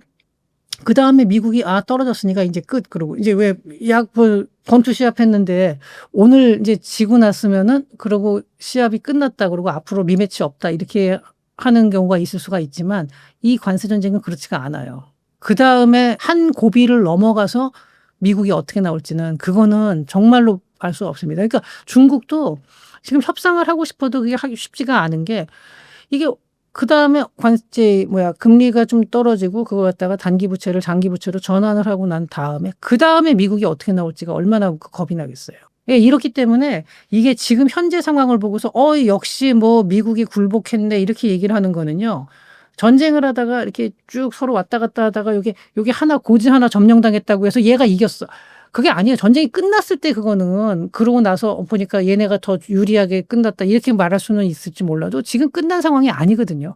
그러니까 이런 상황이라 그러면은 지금 상황은 트럼프가 전략적으로 왔다 갔다 하는 걸 가능성도 있습니다. 그래서 지금 상황을 가지고서 이렇게 딱 단정해서 말하기는 어렵습니다. 근데 약간 어떻게 보면 좀 맥 빠지는 답이 될 수도 있겠지만요. 저는 그래서 요거 조금 더 길게 봤으면 좋겠어요. 그리고 지금은 제가 뭐 어느 편을 든다고 해서 그렇게 되는 것도 아니고 제가 응원한다고 무슨 영향을 주는 것도 아닙니다만, 다만 지금 상황에서 사람들이 '중국이 맷집이 세니까 역시 미국이 못 건드리는구나.' 이렇게 생각할 수 있는데요.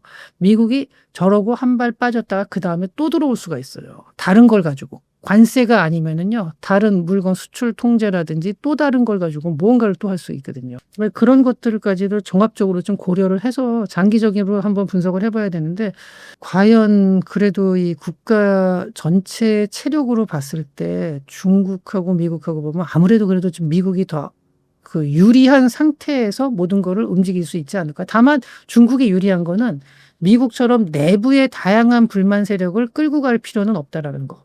요런 면에서는 또 중국이 유리합니다. 그래서 요런 게 그때그때 사안사안에 따라서 많이 달라질 겁니다. 그래서 그거는 종합적으로 다 이렇게 하나로 통일돼서 일관되게 얘기하기가 어렵고, 그때그때 상황에 따라 좀 다른 걸로다가 한번 인식을 하고요. 지금 상황은 저는 뭐 트럼프가 이거를 시장한테 패배했다, 그 부분적으로는 맞아요, 지금 현재 상태에서는. 금리가 국채 금리 뛰는 걸 보고서 '이거 안 되겠는데.' 하고 후퇴한 거는 맞는데, 그럼 정말 후퇴하고 앞으로 안 건드릴까요? 네. 요거는 한번 생각을 해 보셔야 될 겁니다.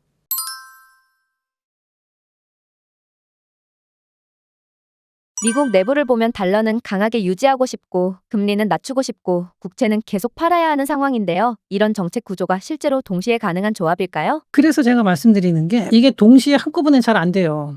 그러니까 그때그때 상황에 따라서 트럼프는 계속 바꾸는 거예요. 근데 이번에도 보면 언론에서 논조가 이렇게 하니까 중국이 더 센 거 아니야?' 이렇게 나오는 사람들도 있는데, 이게 누가 더 세고 누가 더 약하고 지금 이렇게 평가하는 것 자체가, 스포츠 시합에서야 점수 한 점 더 내면 이기는 거죠. 하지만 이건 무역 전쟁은 그런 게 아니거든요.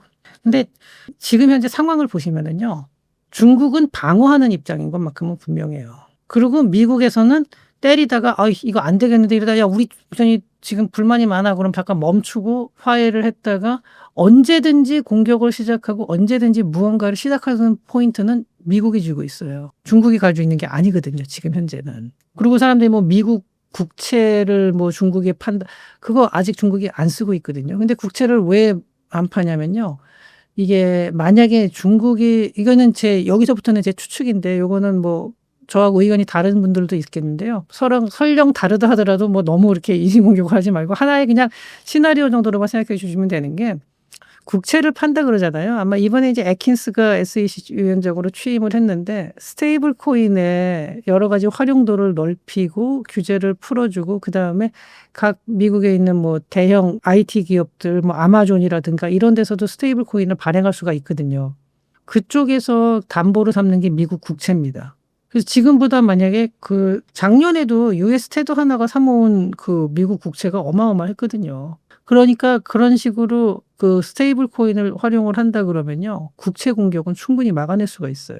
그러니까 그거는 생각보다 큰 카드가 아니라는 거죠. 그러니까 뭐 중국도 뭐 그 외에도 다양한 카드가 있겠죠. 중국이란 나라가 그렇게 허술한 나라가 아닌 것만큼은 분명합니다. 굉장히 규모도 크고 기술력도 이번에 딥시크에서 나타났듯이 중국도 그렇게 뭐 이렇게 아주 약한 나라가 아닌 건 맞지만, 과연 지금 현재 상황을 봤을 때도 그렇고 종합적인 걸로 봤을 때 미국하고의 지금 현재 관세 전쟁이라든지 여러 가지로 보면요, 중국이 지금까지는 그래도 잘 버티고 있다지 중국이 주도권을 쥐고 있다라고 보기는 어려워요. 예, 이제 그런 점들을 좀 종합적으로 보면서 했으면 좋겠고요.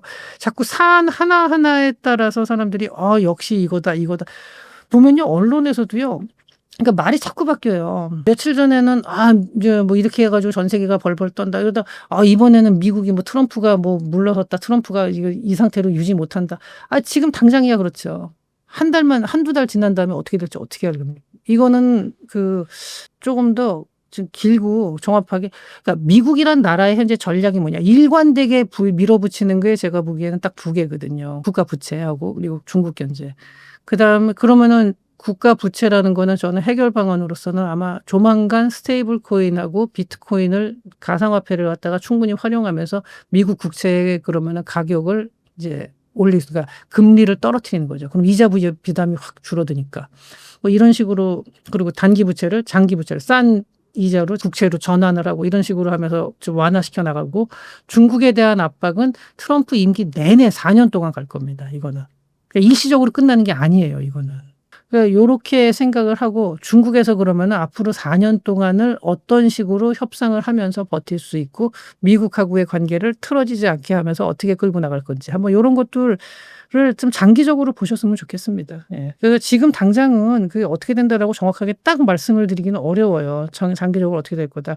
시진핑 정권이 뭐 불안정하다는 얘기도 있고 뭐 다양한 얘기들이 있는데 중국 내부 사정이 생각보다 그렇게 명쾌하게 알려지질 않아요. 중국에 대해서 뭐 중국 상황이 지금 어떻다 뭐 이렇게 말씀하시는 분들도 많은데 사실 그분들의 얘기가 자꾸 엇갈려 가지고 사람마다. 그래 가지고 저도 제가 뭐 이렇게 중국 내부에 무슨 소식통이 있는 게 아니기 때문에 저도 그런 거는 자세히는 모릅니다만 과연 이번 주도권 자체는 확실히 미국이 쥐고 있는 것만큼은 명확합니다. 네. 최근 트럼프는 미국만 손해보고 있다. 달러 패권은 재앙이라는 발언을 거침없이 이어가고 있습니다. 정말 트럼프는 지금 무언가를 몰라서 이러는 걸까요? 아니면 실패할 걸 알면서도 부숴야 산다는 신념으로 밀어붙이는 상황일까요? 저는 트럼프 말은 그냥 무시했으면 좋겠어요. 이 사람 아이 뭐 부숴야 된다. 이게 말이 되는 소리예요. 뭘 부셔요. 이런 거는 그냥 이 사람이 하는 얘기가 지금은 보면 굉장히 다양한 얘기를 하면서 사람들한테 막 공포를 줬다가 또 약간 안심을 하게 했다가 이러면서 이게 하나의 큰 틀의 협상이고 그러니까 일관되게 유지하는 거 있죠. 그거를 보면 돼요. 그러니까 아까 제가 이제 가장 핵심적인 거는 중국 견제하고 미국 부채라 그랬잖아요. 그리고 미국 부채 내에서는 이건 뭐 재정 적자 얘기도 있지만 또 이제 무역 수지 균형 어느 정도 이게 불균형을 완화하겠다라는 생각도 있어요. 그 틀에서 우리한테 가장 큰 영향을 주는 거는 역시 무역 수지 쪽이죠. 근데 이렇게 되는 거고요. 그 뭐 다른 나라도 마찬가지겠지만 그러다 보니까 이제 그런 큰 흐름을 보는 거고요. 그 정말로 경제를 파탄을 내고 뭐 이럴 그렇게 해 가지고 어떻게 미국이 운영이 돼요. 아무리 트럼프가 뭐 저기 자기가 자기 신념대로 밀어붙이는 성향이 강하다 하더라도 내년 말에 중간 선거가 있을 뿐만 아니라 그러려면요. 내년 말에 가서 하면 당연히 늦고요. 아무리 못해도 잠깐 올해 한 하반기부터는 뭔가 이렇게 좀 경제를 바로 잡아야 돼요. 그리고 저렇게 공화당 내에서까지 분열을 일으키면서 지지를 잃어버린다 그러면요. 국정 운영을 못 합니다. 앞으로. 그러니까 그런 거를 종합적으로 봐서 트럼프가 생각하는 게 큰 틀에선 이거고 그다음에 트럼프가 움직일 수 있는 옵션은 이런 거구나. 이렇게 인제 보고서 가야지. 지금 이런 말 뭐 부셔야 산다. 이게 무슨 뭘 부셔야 살아요. 그 말도 안 되는 얘기죠. 그러니까 이런 말 한마디 한마디에는 너무 인제 우리가 흔들릴 필요는 없을 것 같습니다. 관세 충격에 이어 국채 투매, 소비 둔화, 금리 불안까지 겹치면서 일각에선 이건 21세기판 대공황 시나리오 아니냐는 우려까지 나오고 있습니다. 우연한 연쇄 반응일까요? 아니면 의도된 흐름일까요? 국채 투매를 의도적으로 유도할 유인은 전혀 없어요. 트럼프도 재산이 엄청나게 많은데 그중에 상당수가 미국 국채거든요. 이거를 뭐 자기가 이렇게 의도적으로 투매를 유도할 요인은 없죠. 물론 뭐 그래 놓고 뭐 나중에 다시 올리면 되지 않냐 이렇게 말을 하는 사람들도 있을 수는 있는데 뭐하러 그렇게 해요. 자기가 그 투매 막 떨어지니까 없어 가지고 떨어뜨려 가지고 잔뜩 산 다음에 올린 것도 아니고 지가 가지고 있는 재산을 갖다 일부러 그렇게 손해 보게 만들 이유가 뭐가 있어요. 그리고 이렇게 되면요. 미국 국채에 대해서는 이거 당장 5 월까지 갚아야 되는 이자가 제가 정확한 액수는 잊어버렸는데 엄청나게 많거든요. 그 이자 비용만 해도 하루에 이거 막 몇 조 원씩 나오고는 이 상황인데 이거를 투매를 유도한다? 글쎄요. 그건 아닐 것 같고요. 제가 뉴욕타임스에서 나온 건데 이제 작년에 트럼프 대통령의 재산 내역을 보면요.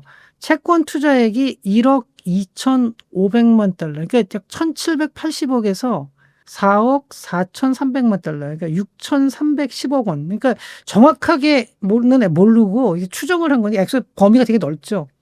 그러니까 수천억 대의 그 채권을 가지고 있는 사람인데 그 사람이 글쎄요. 그럴 것 같지는 않습니다. 이거는 그냥 이 여러 가지를 하는 과정에서 관세를 가지고 이제 움직이는 과정에서 지금 뭔가 좀 삐걱거린 것도 있고 실제로 내각에서도 사람들끼리 지금 서로 의견이 잘 엇갈리잖아요. 지금 베센트하고도 그렇고 베센트하고 나바로 그리고 머스크가 또 나바로에 대해서 아주 굉장히 막 악담을 쏟아내고 막 이랬었는데 그러니까 이런 정도로 지금 혼선이 좀 있는 상황이라고 보는 게 더 합리적일 거로 생각이 됩니다. 물가는 오르고 소비 심리는 위축되고 채권 시장도 불안하다는 보도가 이어지고 있습니다. 지금 시점에서 진짜 더 위태로운 쪽은 미국일까요? 중국일까요?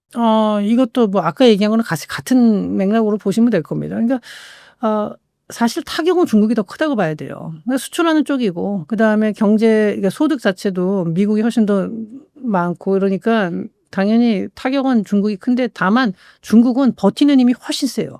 막 사업 그게 부도가 나고 뭐 미국으로 수출하는 회사를 다 도산하고 막 이렇게 해도 그냥 눌러 놓으면 돼요, 중국은 이게. 근데 미국은 이제 그게 아닌 거죠. 그래서 한마디로 중국의 맷집이 너무 센 거예요, 지금. 미국이 하다 보니까. 아마 요번에도 아마 그런 것들이 작동하지 않았을까. 아마 중국의 저 정도의 반발까지는 예상하기 어려웠을 거예요, 미국도.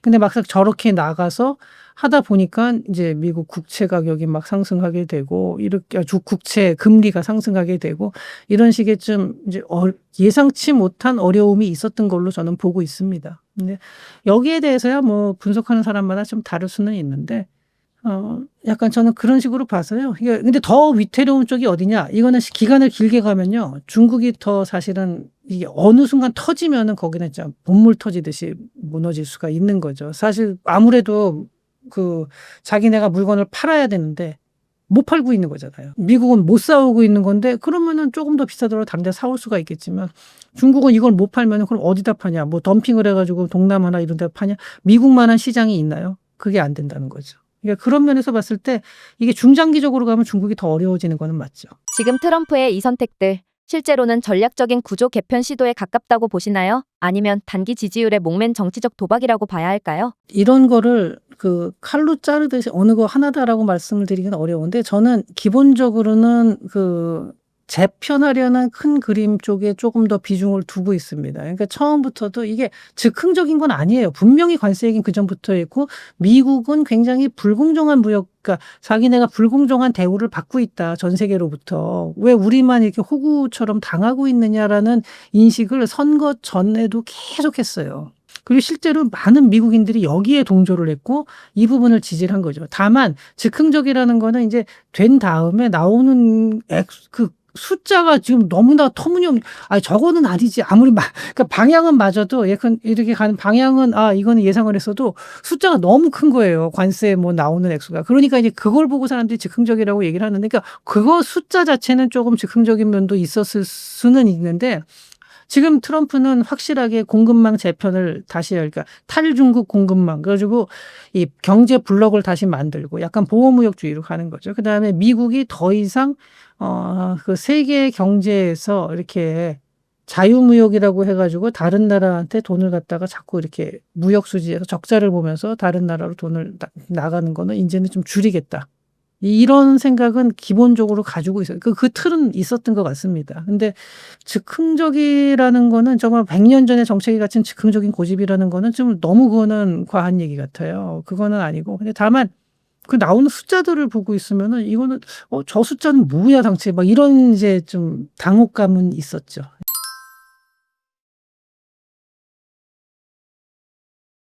블라디보스토크 행사에서 러시아가 일본, 중국 대신 한국과의 연대를 강조한 이유, 전략적 진심일까요? 아니면 당장의 외교 경제적 필요에 따른 일시적 제스처에 불과한 걸까요? 국제 외교나 통상에서 진심이라는 거 없습니다.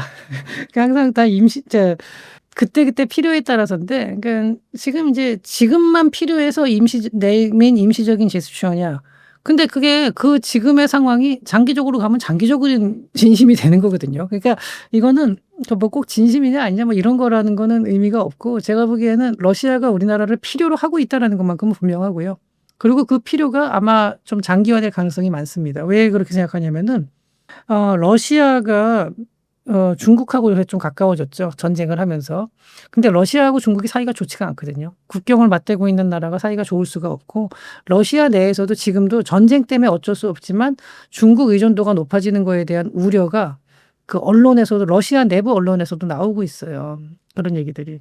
그리고 전후 복구 사업을 하잖아요. 아마 전쟁이 어떻게 끝날지는 모르겠습니다만 러시아가 점령한 지역도 있고 그다음에 러시아 내에서 인제 좀 부서진 지역도 조금씩 이번에도 보니까 뭐 굉장히 좀 그 사고 폭발도 크게 나고 했던데, 그리고 러시아가 점령한 지역을 과연 다 토해내고 나올지 아니면 그중에 일부를 차지하고 있을지는 모르겠는데, 만약에 차지한다 그러면은 거기에 건설 수요도 굉장해요. 물론 다른 나라에서 올 수도 있겠지만 우리나라 건설이 또 굉장히 그 싸고 참 질이 좋죠. 사람들이 싸다 그러니까 이게 뭐 그럼 이 부가가치도 얼마 안 남기고 뭐 이 저기 염가루다가 하는 거 아니냐 뭐 이렇게 하는 덤핑한 거 아니냐는데 그건 아니에요. 왜 우리나라가 싸냐면요. 공기가 짧아요. 네, 공기가 짧다는 거는요. 이거 어마어마한 그 이점입니다. 그러니까 똑같이 이윤율을 갖더라도 공기가 짧으면은요. 가격을 확 후려칠 수가 있어요. 그래도 이윤은 그대로 유지하면서도. 그러니까 그런 면에서 보면 우리나라가 이런 부분에서 강점이 좀 있거든요. 그러니까 러시아 입장에서도 아마 이게 지금 당연히 뭐 당장 필요하니까 도와달라고 하는 거고 이제 손을 내미는 건데, 그게 저는 그래도 중장기적으로 갈 가능성도 좀 있다고 봅니다. 예. 전쟁 전 러시아에서 현대차 삼성팔도가 강한 브랜드 파워를 가졌던 이유는 단순한 품질 가격 때문이었을까요? 당시 중산층의 소비 구조나 외국 브랜드 수용성 등 구조적 요인이 더 크게 작용한 건 아닐까요? 제가 이거는 러시아 전문가한테 들은 얘기인데, 제가 아는 사람 중에 이제 러시아어를 전공했고 또 러시아에 또 오래 살았던 사람이 있어요. 그쪽에 이제 그분 직업은 이제 못 밝히겠는데, 저건 굉장히 러시아에 오래 살았던 사람인데, 러시아 사람들이 서유럽이나 미국에 대한 반감이 굉장히 강합니다. 그러면서 중국에 대해서는 약간 저가라는 생각을 해요. 그리고 일본에 대해서도 별로 감정이 안 좋아요. 뭐 전쟁도 예전에도 있었고 이래 가지고. 그러다 보니까 한국 제품에 대한 이미지가 굉장히 한국에 대한 이미지가 상당히 좋다 그러더라고요. 우리나라 사람은 러시아에 대해서 뭐 그다지 좋지도 않고 나쁘지도 않고 그냥 약간 중립적인, 그러니까 별로 교류가 없었죠, 그동안 어떻게 보면. 그랬는데 저는 그 러시아가 그래서 좋아하는 그 어떤 거냐면요. 비서방 이런 거죠. 비서방 국가 중에서 우리 편도 아니고 적도 아닌 나라. 그러니까 우리는 한국에 대한 이미지가 딱 그거라는 거예요. 그래서 이제 우리나라 소비재에 대한 것들이 있죠. 아까 도시락 얘기도 하셨는데, 전쟁이 끝난 다음에 아까 건설 얘기를 제가 했지만 건설 외에도 상당히 많은 소비재가 들어갈 겁니다. 그리고 현대하고 삼성 같은 경우도 지금이야 나와 있지만 다시 이제 뭐 또 전쟁이 끝나 정상화가 되면은 다시 또 그걸로 들어가겠죠. 그래서 러시아하고의 무역은 아마 상당히 늘어날 가능성이 많고, 그게 우리나라 전체 경제 규모에서 봤을 때는 뭐 얼마나 될지는 그렇게 아주 크지는 않을 겁니다. 뭐 미국처럼 그렇게 큰 규모는 아니더라도 어쨌든 러시아라는 그 시장 자체는 우리한테는 상당히 우호적인 시장인 것만큼은 분명합니다. 네. 현대차 등 한국 기업의 러시아 철수, 단순히 전쟁 여파일까요? 아니면 러시아 시장이 외국 기업에 점점 불리해지는 구조적 변화의 신호일까요? 뭐 이거는 당연히 전쟁 때문이죠. 그전부터도 러시아로 뭐 이렇게 그러니까 외국 기업한테 불리하게 바뀔 일이 별로 없는 게, 러시아 자국 기업이 별로 없어요. 그러니까 제조업체 중에서 소비재나 이런 쪽이 러시아가 좀 약해요. 그러니까 석유에 대한 의존도가 굉장히 높죠. 가스하고. 예, 그러니까 석유화 그 에너지 있죠. 그러니까 꼭 석유가 아니라 에너지, 석유, 가스 뭐 이런 거 포함해서 에너지하고 자원하고 이거 다 합치면요. 이게 지금 러시아 통계가 정확하지는 않은데 그거랑 그거 순수하게 그 수출하고 그다음에 그거 석유 화학이라든지 그다음 그 수송 뭐 이런 거 다 합치면요. 그게 러시아 경제의 뭐 한 60% 이상 될 거라고, 60-70% 된다라고 얘기하는 사람들도 있을 정도거든요. 그러니까 나머지는 생필품 만들고 이런 쪽이 러시아 사람들한테는 사실은 좀 부족한 거죠. 예, 그리고 전쟁 이후에 복구하고 뭐 이러는 과정에서도 그게 더 필요해질 테고 하니까, 그런 면에서 봤을 때는 아까 우리나라 한국 그 브랜드에 대해서 러시아 사람들이 굉장히 그 선호를 하거든요. 그게 뭐 미국이나 아니면 서유럽 쪽에서 들어오는 것보다는 한국 거를 훨씬 더 선호를 하기 때문에 외국 기업에 대해서 이렇게 싫어할 이유가 없는 게, 자기네 기업이 별로 이렇게 신통치 않은데, 별로 없는데, 아예 없는 분야들도 많은데, 품목들도. 그렇다면 외국 기업한테 불리한 조건을 제시할 리는 없죠. 그리고 지금 현재 전쟁 중이어서 공식적으로는 러시아로 수출이 다 막혀 있는 걸로 알고 있지만 우회 수출 많이 하고 있다고 합니다. 이거는 이제 공식적인 숫자로는 안 나오는데 저도 뭐 이제 뒤로 들어봤더니 상당히 많이 지금 다른 나라 통해서 러시아로 들어가고 있다고 제가 들었습니다. 북극 항로가 본격화되면 한국은 동해를 낀 해양 물류의 중심지가 된다고 하는데요. 이 시나리오가 실제 실현 가능성이 있다고 보시나요? 가능하죠. 가능한데 좀 장기적으로 가능한 거고요. 아직은 조금 이제 희망적인 얘기로, 이게 기분은 좋죠. 들으면 이거 좋겠다. 근데 가능합니다. 그리고 가능은 하지만 저거는 이제 조금 근데 이렇게 단기적으로는 안 되고요. 이제 좀 시간이 조금 걸릴 걸로 생각이 됩니다.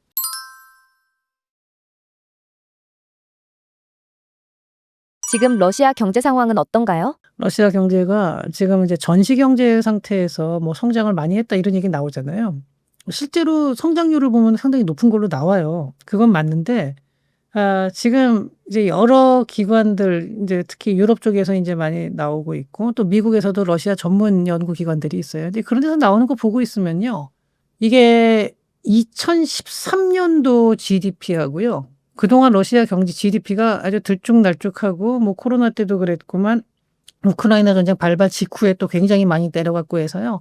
작년에 작년 재작년에 러시아 경제 성장률이 높았다 그랬잖아요. 그래 가지고 쭉 온 게 2013년 수준으로 회복한 거예요.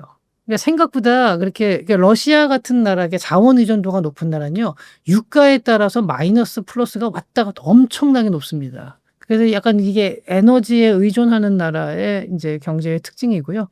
그리고 러시아 경제가 그렇게 이제 성장률이 높았던 가장 큰 이유는 역시 그 석유값이 올라서 그래요. 작년, 재작년에. 그리고 사람들이 그 얘기를 해요. 뭐 "아이고 석유값이 다 제재를 받는데 어떻게 오르냐." 그 비밀리에 수출 다 많이 했습니다. 특히 인도에서 많이 사 갖고 그다음에 공해상에서도 많이 사 가지고 고스트 플릿이라는 게 있어요. 그 고스트 플릿이 뭐냐면은 여기 이제 저도 그거를 저기 파이낸셜 타임스에서 처음 봤어요, 작년에. 그러니까 공해상에서 국적 다 띄고 배가 몰래 와 가지고 다른 나라 배에 파는 거예요. 그러면은 그거를 받아서 인제 주로 뭐 싱가포르나 중동 쪽으로 가져가서 중동으로 더 많이 가져가는 걸로 알고 있는데 가져간 다음에 거기서 그 나라 석유랑 섞어요. 블렌딩을 해요. 위스키 블렌딩 하듯이. 그래서 러시아산이 49.9%가 되면은 나머지 이게 뭐 근데 쿠웨이트산이 51.1%가 되잖아요. 그럼 이건 쿠웨이트산이 돼요.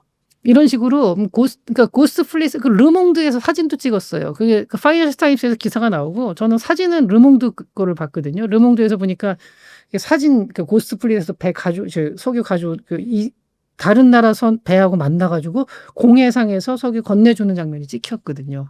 그런 식으로도 많이 팔고 하는데 석유값이 올라가니까 사실 그게 됐고요. 그다음에 또 하나는 인제 전쟁 시기니까 여러 가지 군수 물자를 막 찍어내고 있어요. 소비재는 상당히 부족한 상황인데 그 군수 물자를 많이 찍어내는 거거든요. 그러는 과정에서 러시아가 이제 성장률이 좀 올라간 거는 맞는데 그 사이에 물가 상승률이 굉장히 높아졌고 그리고 군수 물자를 생산하는 지역하고 그 외에 나머지 지역하고의 격차는 굉장히 벌어졌고요. 또 그리고 그 사이에 러시아 국채하고 뭐 이런 거는 아주 상상을 초월할 정도로 높은 숫자로 국채 금리가 뛰었습니다. 그러니까 신용도가 확 떨어진 거죠.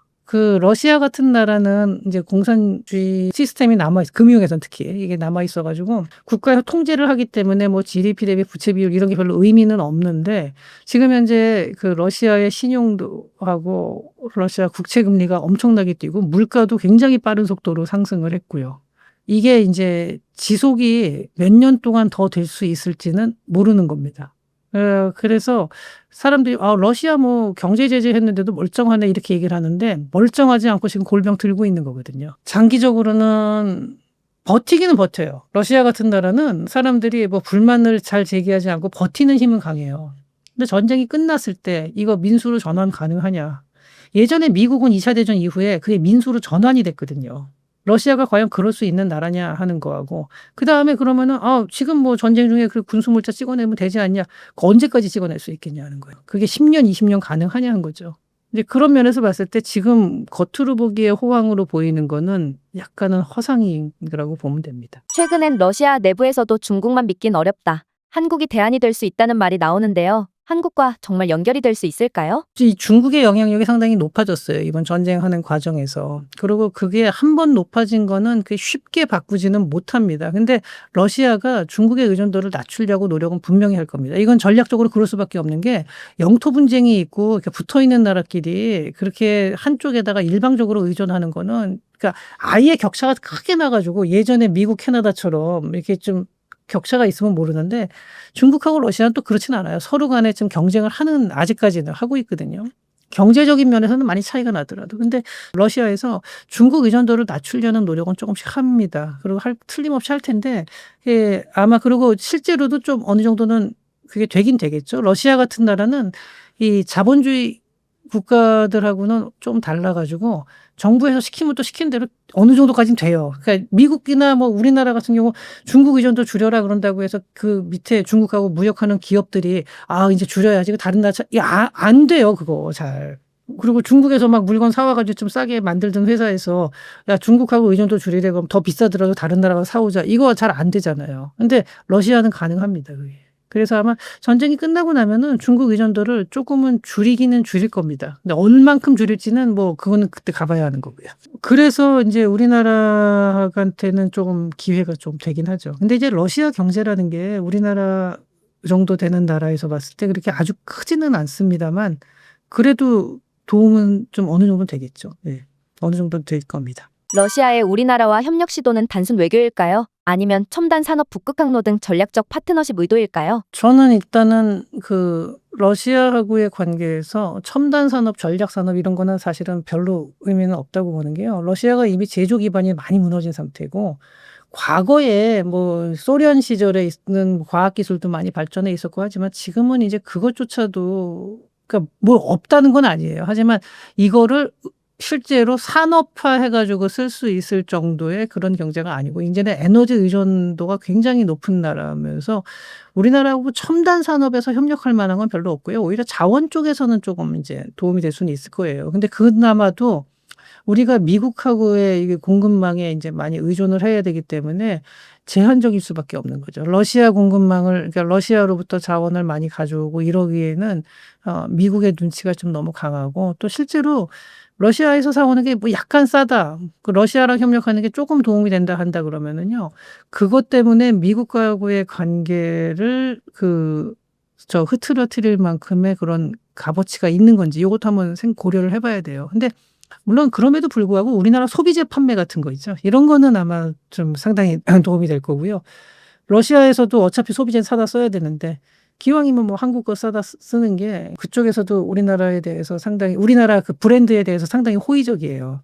뭐 음식부터 시작해서 여러 가지 기초 소비재들. 그다음에 물류 쪽에서는 쪼끔 협력이 가능할 수도 있습니다. 그리고 러시아가 지금은 이제 미국하고 적대적인 걸로 나오지만 항상 요걸 생각해야 돼요.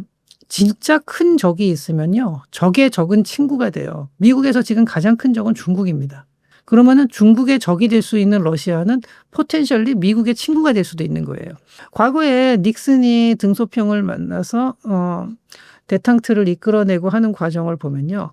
그때는 미소 경쟁이 심한 과정에서 중국을 세계 무역 시장으로 자유시장으로 끌어내고 중국을 미국의 친구로 만든 거예요. 왜 뭐 친구라 그러면 사람들이 "그게 무슨 친구야." 막 이러는데 어쨌든 그 미국의 말하자면 공급망 안에 들어오게 만든 거잖아요. 그렇게 한 건데 지금은 거꾸로 중국하고 러시아를 띄어넣어야 되는 입장이에요. 중국을 견제하기 위해서는 러시아를 미국 편으로 만들어야 되는 거거든요. 근데 이런 외교 전략이 이제 얼마나 성공할지는 모르겠지만 또 만약에 이게 그러니까 친해진다 그래서 러시아하고 뭐 미국하고 혈맹이 될 가능성은 전혀 없습니다. 그거는 뭐 말도 안 되는 얘기인데 하지만 그런다 하더라도 어느 정도 협력 체계를 갖출 수가 있는 거예요.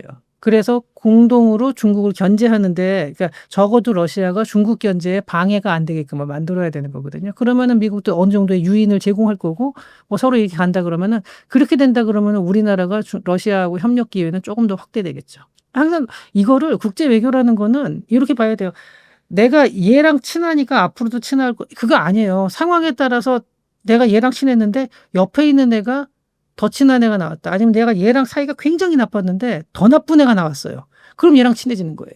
그러니까 이게 지금 현재 그 상황을 러시아에 대해서는 좀 그런 식으로 우리가 왔다 갔다 할 수 있는 단계. 예전에는 러시아가 하나의 거대한 축이었어요. 러시아가 아니라 소련 시절에는.